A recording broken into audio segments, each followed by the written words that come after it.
Ora irit. Ora irit. Ora irit. Hasilnya Sepetit.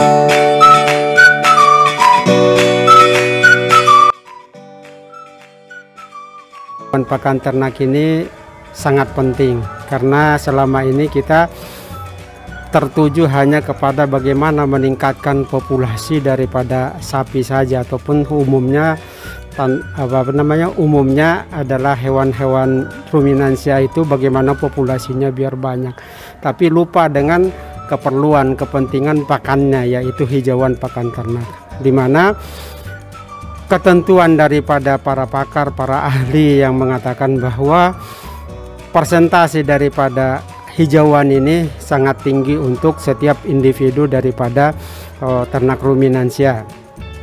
Ini lebih kurang minimal 10% dari berat badan untuk setiap hari untuk pakannya. Nah, ini kita mencoba memperbaiki bagaimana kandungan mutu daripada hijauan ternak. Selain daripada mutunya, kita juga mengarah kepada produktivitasnya, dimana selama ini yang kita tahu bahwa rumput gajah merupakan salah satu primadona hijauan pakan ternak karena produktivitasnya sangat tinggi. Namun demikian, rumput gajah ini mempunyai, yang sudah ada ini mempunyai kelemahan, di mana Bapak bisa katakan bahwa generasi pertama daripada rumput gajah yang ada di Indonesia itu adalah kultivar Hawaii dan Afrika. Ini merupakan rumput gajah yang sudah lama diintroduksi ke Indonesia. Mungkin kalau tidak salah itu sudah dari zaman Belanda sudah ada. Namun demikian kandungan proteinnya masih rendah, lebih kurang rata-rata dari informasi yang banyak kita baca itu adalah lebih kurang 7%. Kemudian muncullah generasi kedua rumput gajah, yaitu kultivar Taiwan. Kemudian juga muncul yang odot, di mana untuk kultivar Taiwan itu produktivitasnya cukup tinggi, kandungan proteinnya juga lumayan tinggi, 10% rata-rata, sehingga yang banyak selama ini sebelum muncul yang baru-baru yang digunakan ini adalah kultivar Taiwan karena produktivitasnya juga tinggi, proteinnya juga tinggi. Namun demikian, kelemahan daripada kultivar Taiwan ini dikatakan di literatur, para ahli juga mengatakan bahwa dia kurang toleran terhadap kekeringan, di mana permasalahan daripada industri daripada penggemukan sapi potong di Indonesia bukan hanya penggemukan saja yang ada di bisnis-bisnis atau usaha-usaha, tapi juga ternak-ternak sapi potong yang ada di rakyat-rakyat, karena 90% itu ternak sapi potong itu adalah di rakyat kecil yang mempunyai 1 sampai 5 ekor sapi. Itu juga mereka bukan untuk sengaja untuk diusahakan sebagai untuk penggemukan, tetapi merupakan sebagai celengan buat mereka apabila pada saat tertentu mereka butuh uang, anak kuliah ataupun ada yang menikah, ini dijual kemudian digunakan untuk biaya tersebut. Nah, untuk itu maka kita mengharapkan adanya suatu generasi baru rumput gajah ini yang mempunyai produktivitas tinggi, juga proteinnya juga tinggi, karena ini sangat ditentukan, dan salah satunya juga bagaimana untuk adaptasinya di lahan-lahan kering, karena pada dasarnya, pada umumnya bahwa ternak-ternak sapi yang ada di Indonesia adalah umumnya berada di daerah-daerah yang beriklim kering seperti di NTB, NTT, Jawa Timur yang yang iklim kemaraunya panjang. Nah, untuk itu kami dari tim kerjasama dari kami sendiri BB Biogen, kemudian IPB Fakultas Peternakan dengan Profesor Panca, kemudian dengan Unpad dengan Dr. Mansur, kemudian dari Balitnak, dan kami melakukan suatu penelitian bagaimana untuk memperoleh rumput gajah yang baru.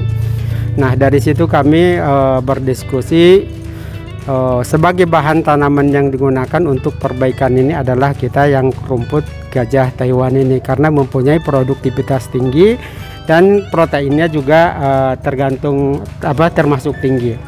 Setelah dilakukan aklimatisasi, kita lihat perkembangannya, pertumbuhannya, kemudian kita lakukan pengamatan dan kita seleksi mana-mana kira-kira berdasarkan morfologi yang kita seleksi lebih lanjut.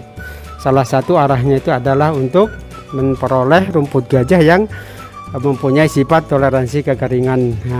Nah, kita lakukan terpilihlah beberapa galur, kemudian kita lakukan seleksi di rumah kaca menggunakan teknik penyiraman dan tanpa penyiraman. Kita kelengasan tanah juga diukur, bagaimana kandungan airnya selama perlakuan. Nah, dilakukan sampai cekaman itu menurut teman-teman yang sudah para ahli di dalam pakan ternak ini, kami selalu berdiskusi untuk bagaimana kita perlakuannya. Jadi dilakukan cekaman kekeringan sampai 3 bulan, jadi sampai mati, dikatakan mati secara permanen lah, jadi bukan hanya layu saja, jadi dilakukan mati. Nah, kemudian ada beberapa nomor yang masih bisa bertahan, tapi kontrolnya itu dia sudah mati. Nah, kita mau membuktikan mati benar apa enggak. Nah, setelah itu kita lakukan penyiraman. Setelah disiram, nah yang kami katakan itu dia toleran kekeringan, dia masih bisa tumbuh bagus. Sedangkan yang kontrolnya itu, sebagai kontrolnya itu adalah yang kultivar Taiwan itu, dia sudah tidak mampu lagi tumbuh karena dia mati benar. Nah, dari situlah kita terdapat beberapa galur yang bisa kita jadikan sebagai calon. Nah, kemudian kita seleksi kembali, uji adaptasi di lapangan. Nah, uji adaptasi di lapangan kita pilih dari sekian, waktu itu kita lakukan di NTB. Namun demikian di NTB itu kita waktu itu agak gagal, dalam arti gagalnya itu karena ada bencana waktu itu yang letusan gunung aja, sehingga tidak bisa diamati lagi. Namun demikian dari galur-galur yang kita sudah peroleh itu dilakukan uji multilokasi. Kami lakukan multilokasi di NTT di Kupang, kemudian di Jawa Timur Mojosari, dan di Serpong. Dari ketiga lokasi multilokasi itu kita peroleh sebenarnya ada beberapa galur, tapi kita ada 3 yang kita pilih untuk produktivitas yang tinggi. Kemudian juga selain itu juga harus kita mengejar bagaimana mutunya. Ini dari hasil proksimat nanti kandungan proteinnya seperti apa. Nah, dari situ kita peroleh 3 yang akan kita lepas, dan sudah kita dalam proses pendaftaran untuk pelepasan varietas. Nah, kita ada 3, satu yang produktivitasnya sangat tinggi, namun proteinnya itu waktu kita uji proksimat itu dilakukan di IPB itu 14%. Dan kemudian yang kedua, galur yang pertama itu adalah biogras, yang kedua itu adalah biopropitas, itu produktivitasnya juga masih lebih tinggi daripada kultivar Taiwan kontrolnya itu. Nah, tapi proteinnya itu jauh lebih tinggi, 18%-an. Nah, kemudian ini yang ketiga, dia produktivitasnya lebih rendah itu dia, namun proteinnya mencapai 20. Nah, ini juga kami kaget. Uji pertama kami lakukan, sebelumnya kami juga sudah melakukan uji pertama pada saat di rumah kaca. Memang banyak yang menunjukkan kandungan proteinnya itu yang lebih tinggi daripada kontrol, mencapai 15, 17 dan 20 itu. Tapi setelah itu kami lakukan uji di lapang. Namun demikian, setelah itu masih galur kan belum dilepas, digunakan oleh teman-teman yang penelitian kerjasama mereka dengan Asiar, di mana kami hanya memberikan stek-steknya kepada mereka yang nanam, mereka yang uji. Dari laporan yang sudah mereka lakukan, mereka juga menguji Proximat, kandungan proteinnya itu 17,98%. Nah dari situ kami lebih percaya lagi bahwa memang produk kami yang baru ini memang mutu proteinnya juga tinggi. Nah sekarang itu di dalam kegiatan kami adalah bagaimana memperbanyak benihnya atau bibitnya itu, karena merupakan salah satu daripada persyaratan untuk pelepasan varietas itu harus sudah tersedia kebun bibitnya itu ya berapa. Nah kami sudah lakukan di Citayam, alhamdulillah kelihatannya juga pertumbuhannya sangat bagus. Nah ini adalah juga penelitian kami yang berikutnya. Ini adalah membaca itu kami peroleh dari teman peternak di Bali yang mencoba menanam membaca itu. Dia belinya dari bibitnya itu, benihnya itu belinya dari secara online. Kemudian kami lakukan coba untuk meningkatkan produktivitasnya, kita lakukan poliploidisasi dengan colchicine, di mana tanaman-tanaman yang poliploid itu biasanya dia daunnya bisa lebih besar, batangnya lebih besar, bunga lebih besar. Nah diharapkan produktivitasnya juga lebih tinggi. Nah kandungan proteinnya waktu itu kami mencoba, asalnya itu kalau dari informasi di labelnya itu kandungan proteinnya itu mencapai 16%. Ini kami uji kandungan Proximat belum dilakukan. Nah ini nanti mudah-mudahan dari sini, kalau dilihat dari ini ada beberapa keragaman yang muncul, di mana lebih besar batangnya daripada yang lainnya. Nah apakah ini merupakan salah satu nanti calon-calon yang yang bisa nanti diunggulkan dari jenis rumput yang seperti ini. Dan kemudian ini kita mencoba kemarin ini mau membandingkan, kalau biar bisa pada saat kita melihat di tunas gitu ya, pada saat pertunasan dan prakara pertumbuhan. Ini adalah yang kultivar Taiwan itu aslinya.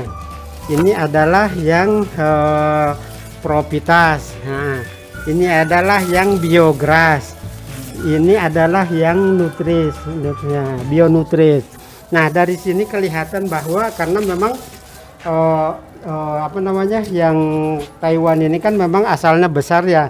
Nah ini yang diperoleh yang dilihat dari sini kan pertumbuhannya ini sama, ini ditanamnya.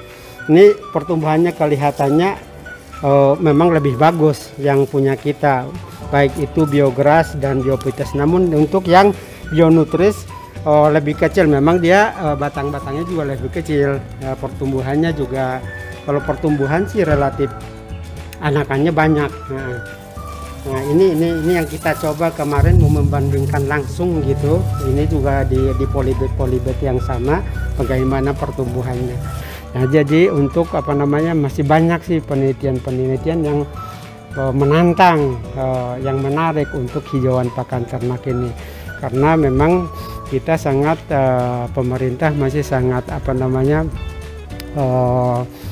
masih istilahnya itu ke depan itu perhatiannya masih sangat tinggi, karena bagaimana kita untuk bisa swasembada daging gitu ya.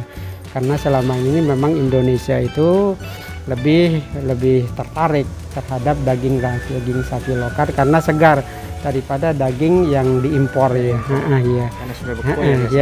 Itu ya, jadi kita masih ada harapannya nanti rumput-rumput yang kita yang sudah hasilkan itu nanti bisa dikembangkan di seluruh Indonesia. Mudah-mudahan ya, udah ada beberapa peternak yang sudah menggunakan di Bali, mereka juga sangat senang sekali. Namun demikian hambatan yang pernah kami rasakan, Bapak rasakan itu pada saat kita nanam pertama rumput itu selalu orang mengoceh, buat apa kok rumput ditanam gitu kan ya, buat apa spesial harus dipelihara, dipupuk. Nah itulah kelemahan daripada hijauan pakan ternak di Indonesia. Kedepannya sih harapannya hijauan tanaman pakan ternak ini juga bisa dibudidayakan dengan baik seperti tanaman-tanaman lainnya untuk mempersiapkan bagaimana ketersediaan daripada hijauan pakan ternak di Indonesia. Mungkin itu yang bisa Bapak ceritakan. Mungkin ada pertanyaan yang lain.